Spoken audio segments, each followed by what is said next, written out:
नमस्कार दोस्तों, मैं शैलेश आज एक बार फिर से आप सभी लोग का आपके अपने चैनल SKR गुरुकुल में बहुत बहुत स्वागत करता हूं। दोस्तों आज की वीडियो मैं आप लोगों को लेकर के आया हूं एक्सेल के कुछ इंपॉर्टेंट फंक्शंस जिसे हम लोग काउंट कहते हैं। यानी काउंट की पूरी सीरीज़ आपको यहां पे मैं देने वाला हूं। यानी काउंट फंक्शन कैसे काम करता है और काउंटा कैसे काम करता है, काउंट ब्लैंक कैसे काम करता है, काउंट इफ कैसे काम करता है और काउंट इफ्स कैसे काम करता है। दोस्तों आज काउंट के में जो डाउट आप लोगों का, इस सारे डाउट मैं एक ही वीडियो में ख़त्म करने वाला हूँ।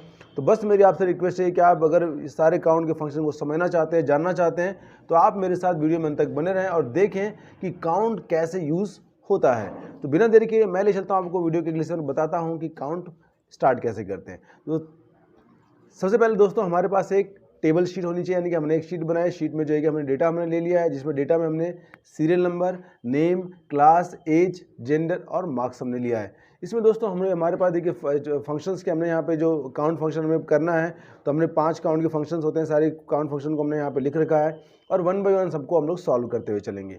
दोस्तों सबसे पहले अगर मैं बात करूं काउंट फंक्शन की, तो काउंट फंक्शन जो हमारा होता है ये काउंटिंग करता है। जैसे नाम से अब क्लियर है, काउंट का मतलब गिनती करना, यानी काउंट करता है। बट काउंटा में डिफरेंसेस क्या होते हैं दोस्तों? तो काउंट फंक्शन जो आपका होता है, तो काउंट फंक्शन का मतलब ये होता है कि वो सिर्फ और सिर्फ न्यूमेरिकल वैल्यूज़ को आइडेंटिफाई करता है। यानी कि वो जहाँ जहाँ पे न्यूमेरिकल वैल्यूज़ होगी उस फील्ड को क्या करेगा, वो काउंट करेगा। तो आइए देखते हैं कैसे काउंट करता है आपका।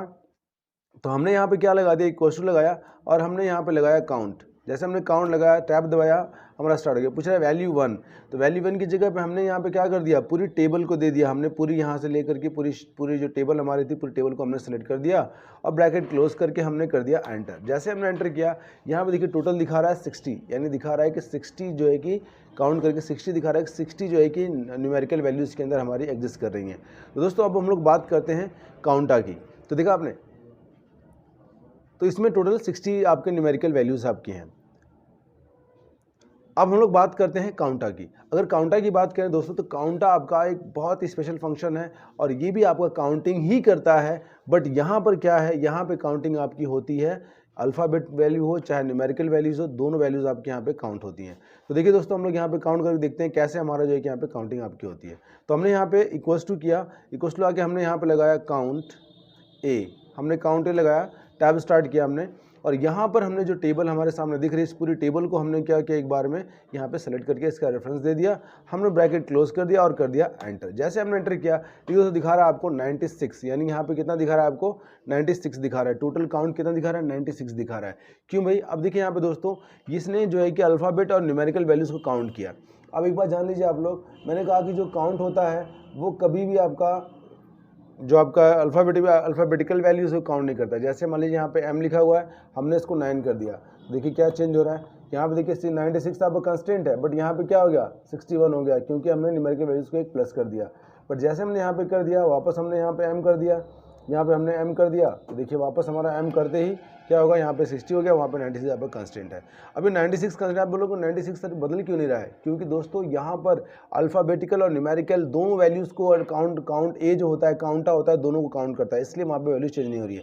अब होता क्या नहीं है, जैसे हमारी कोई सेल में कोई डेटा नहीं है, लेट से अब यहाँ पे जो है कि 3 टाइम्स 4 है, अब हमने इसको अगर डिलीट कर दिया, देखिए दोस्तों यहाँ पे ब्लैंक खाली हो गई, यानी जो रो खाली हो गई उसको ये काउंट नहीं करेगा। यानी कि ब्लैंक रो को काउंट ये आपका ये नहीं करता। ऐसे मैंने इनको डिलीट कर दिया, अब इसे मैंने इनको देखिए 4 यहाँ डिलीट किया, 1 यहाँ डिलीट किया, तो लगभग 5 फील्ड मैंने डिलीट कर दी। तो यहाँ देखिए 96 माइनस आपको 5 हो गया, यहाँ पर 91 दिखाई दे रहा है। देखा दोस्तों आपने, यानी काउंटा की अगर हम लोग बात करेंगे तो काउंटा हमारा न्यूमेरिकल अल्फ़ाबेट वैल्यूज़ काउंट तो करता है, बट वो कभी भी आपकी ब्लैंक रो को काउंट नहीं करता है, ब्लैंक सेल को काउंट नहीं करता है। तो हमने वापस इसमें डाटा फिल कर दिया और देखिए हमारे पास यहाँ पे काउंटा में 96 आपका रिजल्ट आ चुका है दोस्तों। अब यहाँ पे हम लोग बात करते हैं काउंट इफ और काउंट इफ्स की। हमने भी लास्ट वीडियो में पढ़ा था काउंट सम पढ़ा था, सम इफ पढ़ा था और सम इफ्स पढ़ा था। तो लगभग कुछ उसी काइंड ऑफ का यहाँ पर भी इसका भी यूज़ होता है, बट वहाँ पे सम होता था, यहाँ पे काउंट होगा। यानी सिंपल सी बात करें, अगर काउंट इफ की बात करें तो कंडीशनल काउंटिंग के लिए, यानी कंडीशन के आधार पे हमें अगर काउंट करना हो तो वहाँ पर हम लोग काउंट इफ फंक्शन का इस्तेमाल करते हैं। जैसे दोस्तों मैं आपको बताऊं, यहाँ पे क्लास हमारे, यहाँ नंबर ऑफ स्टूडेंट, हमें ये काउंट करना है कि नंबर ऑफ स्टूडेंट यानी कितने स्टूडेंट हमारे कहाँ भाई, तो क्लास 1 में, यानी क्लास 9th में, क्लास 10th में, क्लास 8th में हमारे कितने स्टूडेंट, अगर ये हमें काउंट करना हो तो यहाँ पर काउंट इफ फंक्शन आपका यूज़ होने वाला है। तो दोस्तों यहाँ पे हम लोग लगा कर देखते हैं। तो मैंने यहाँ पे क्या इक्वल्स टू और मैंने यहाँ लिखा काउंट इफ़, और जैसे मैंने काउंट इफ़ करके टैब आप मैंने स्टार्ट किया। अब ये पूछ रहा है कि रेंज, अभी रेंज पूछा तो रेंज हम इसको पूरी रेंज दे देंगे दोस्तों, यहाँ से लेकर के यहाँ तक हमने इसको रेंज दे दिया। उसके बाद हमने कर दिया कॉमा, अब ये बोल रहा है कॉमा, तो हमने यहाँ पे कर दिया क्लास हमने लिया और यहाँ हमने कर दिया ब्रैकेट क्लोज, और ब्रैकेट क्लोज करके हमने कर दिया एंटर। अब देखिए दोस्तों यहाँ पे दिखा रहा है कि नंबर ऑफ स्टूडेंट 0, क्यों भाई? क्योंकि यहाँ पे अभी तक हमने कोई क्लास कोई कंडीशन नहीं दी है, यानी कंडीशन 0 है, कंडीशन ब्लैंक है, तो वहाँ पे कुछ नहीं दिखाई दे रहा है। तो जैसे हमने यहाँ पे क्या किया, काउंट हमने फंक्शन यूज़ किया, हमने यहाँ पे लिखा 9th और हमने कर दिया एंटर। जैसे हमने यहाँ पे एंटर किया तो 9th में देखिए 9 स्टूडेंट अप्रॉक्सीमेटली यहाँ पर आपको दिखाई दे रहे हैं, ठीक है। अब यहाँ पे हमने कर दिया 10th, हमने 10th किया और टैब दबाया हमने, तो यहाँ पे कितने स्टूडेंट हमारे हैं? 5 स्टूडेंट्स हैं। देखिए दोस्तों यहाँ पे 5 स्टूडेंट आपके यहाँ पे दिखाई दे रहे हैं आपको। तो हमने क्या किया यहाँ पे, ये हमने कंडीशन के आधार पे हमने यहाँ पे काउंट करा लिया कि हमारे पास कितने स्टूडेंट हैं। हमने 8 पे क्लिक किया, क्लास 8 पे हमने टैब दबाया, क्लास 8 पे हमारे 4 स्टूडेंट हैं। यानी कंडीशन के आधार पे हमने काउंटिंग कर ली कि हमारे पास कितने स्टूडेंट, हमारी किस क्लास में कितने स्टूडेंट आपके हैं। तो ये तो बात हो गई काउंट इफ की। अगर हम लोग बात करें दोस्तों काउंट इफ्स की बात करें, तो काउंट इफ्स आपका क्या काम करता है? तो अगर काउंट इफ्स की अगर हम लोग बात करें तो काउंट इफ्स भी आपका एक प्रकार का कंडीशनल फॉर्मेटिंग आपका होता है, जो कि मल्टीपल कंडीशंस पे आपका स्टूडेंट को कैलकुलेट करेगा। यानी कि यहाँ पर हमें ये देखना हो कि जो बच्चे क्लास 9th में हो और जिनकी एज 14 हो, या फिर जो बच्चे क्लास 9th में हो और मेल हों, दोनों कंडीशन में सर्च करें दोस्तों। यानी कि हम लोग जेंडर पे के आधार पर भी सर्च कर सकते हैं, एज के आधार पे भी, क्लास के आधार पे भी, या फिर हम चाहें तो मल्टीपल कंडीशंस के आधार पे भी हम लोग चाहें तो अपने काउंट इफ्स को इस्तेमाल कर सकते हैं। देखिए मैं आप लोगों को प्रैक्टिकल करके दिखाता हूँ किस तरीके से काउंट इफ्स फंक्शन यहाँ पे काम करने वाला है। दोस्तों सबसे पहले हम लोग क्या करेंगे, नंबर ऑफ स्टूडेंट वाले कॉलम पे यहाँ पे क्लिक किया हमने, और यहाँ पे हमने स्टार्ट किया अपना फंक्शन। तो हमने यहाँ पे स्टार्ट किया काउंट इफ्स, हमने काउंट इफ्स करके हमने टैब दबाया। अभी पूछ रहा है कि क्राइटेरिया रेंज 1, तो पूछ रहा है क्राइटेरिया रेंज 1 यानी किस क्राइटेरिया से आपको रेंज उठानी है। तो मैंने कहा लो सर हमें ये वाली क्राइटेरिया दे दो, तो हमने यहाँ पे किया कॉमा। जैसे हमने किया कॉमा, अब ये पूछ रहा है क्राइटेरिया 1, सर क्राइटेरिया क्या होनी, यानी किसके आधार पे आपको सर्च मतलब फाइंड करना है, खोजना है। तो हमने कहा जी यहाँ पे ले लो जी, ये क्लास ले लिया हमने। फिर हमने लगाया कॉमा। देखो दोस्तों कॉमा से ही हम लोग फॉर्मूले को सेपरेट करते चले आते हैं और अगला फॉर्मूला अप्लाई करते चले आते हैं। तो हमने यहाँ पे किया कॉमा, और कॉमा करने के बाद अब ये पूछ रहा है क्राइटेरिया रेंज 2, देख रहे हैं यहाँ पे पूछ रहा है क्राइटेरिया रेंज 2। तो हमें क्या करना है, क्राइटेरिया रेंज 2 में हमने दे देना है यहाँ से एज वाला कॉलम दे देना है, हमने यहाँ पे इसको दे दिया और हमें लगाया कॉमा। और यहाँ पर देखिए दोस्तों एज में देख रहे हैं आपको यहाँ पे, यानी कि हमें M12 करना है, M12। देखिए हमने इसको कर दिया, ब्रैकेट क्लोज कर दिया और कर दिया एंटर। जैसे हमने एंटर किया दोस्तों यहाँ पे दिखा रहा है एक नंबर ऑफ स्टूडेंट्स 0। अब आप सोचेंगे 0 क्यों? यस आप तो बड़े समझदार हैं भाई, आपको पता चल चुका है क्योंकि हमने यहाँ पर कोई वैल्यूज़ इनपुट नहीं किए, कोई हमने कंडीशंस नहीं दिए जिसकी वजह से वहाँ पर 0 दिखा रहा है। तो हमें यहाँ पे क्या करना है, कंडीशन देना है। कंडीशन क्या है भाई, क्लास। तो हमने कहा सर क्लास 9th में, अब भाई क्या देना है, यानी एज की बात करें, एज जिसकी एज कितनी हो सर, जिसकी एज 16 हो, हमने यहाँ पे 16 लिख दिया और कर दिया टैब। अब देखिए रिजल्ट हमारा आ चुका है। इनकी 9th में जो 16 एज के बच्चे हैं वो कितने हैं, 4 हैं।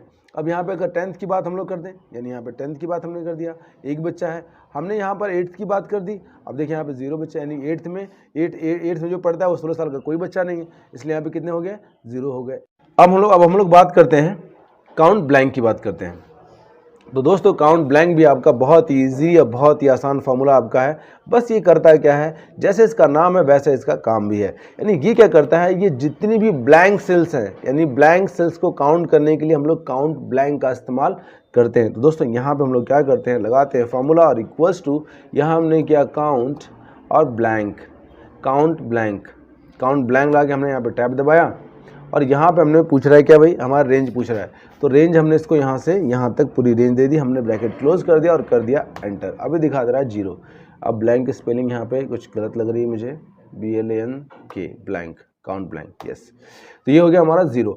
अब दोस्तों 0 क्यों दिखाई दे रहा है, तो 0 दिखाई देने की वजह क्या है भाई, है ना, 0 दिखाई दे रहा है। क्यों दिखाई दे रहा है, क्योंकि दोस्तों ये क्या करता है, ये काउंट ब्लैंक यानी कि ब्लैंक सेल को ही सिर्फ काउंट करता है, यानी कि जहां पर डेटा होगा उन सेल्स को काउंट ये नहीं करता है। इट मीन्स कि यहाँ पर जितनी सेल्स हैं वो सारी क्या हैं, भरी हुई हैं। हमने क्या कर दिया, यहाँ से हमने किसी एक को डिलीट कर दिया, येलो सर डिलीट कर दिया, आ गया भाई। अब देखिए गुड, यहाँ पे हमने इसको इतने सेल्स को डिलीट कर दिया, यहाँ पर डिलीट किया। अब देखिए यहाँ पे 17 आ गए, यानी कि 17 यहाँ पे आ चुका है। देखा आपने, यानी जितनी सेल्स हमने डिलीट किया यहाँ पे ऑटोमेटिकली यहाँ पे काउंट ब्लैंक, यानी कि जितनी ब्लैंक सेल्स है उसको काउंट करने का काम कौन कर रहा है, तो काउंट ब्लैंक कर रहा है आपका। तो देखा दोस्तों कितनी मज़ेदार ट्रिक आपकी है। उम्मीद करता हूँ कि आपको पूरी वीडियो समझ में आपको आई होगी। और हाँ, अगर आज की वीडियो अगर पसंद आई हो तो इसे लाइक करें और अपने दोस्तों के साथ शेयर करें। और अभी तक अगर आपने हमारे चैनल को सब्सक्राइब नहीं किया है तो उसको सब्सक्राइब करें, ताकि आने वाली वीडियोस की सारी नोटिफिकेशन सबसे पहले आपको मिल सके। दोस्तों मिलता हूं मैं आप लोगों से अगली वीडियो में, तब तक के लिए नमस्कार।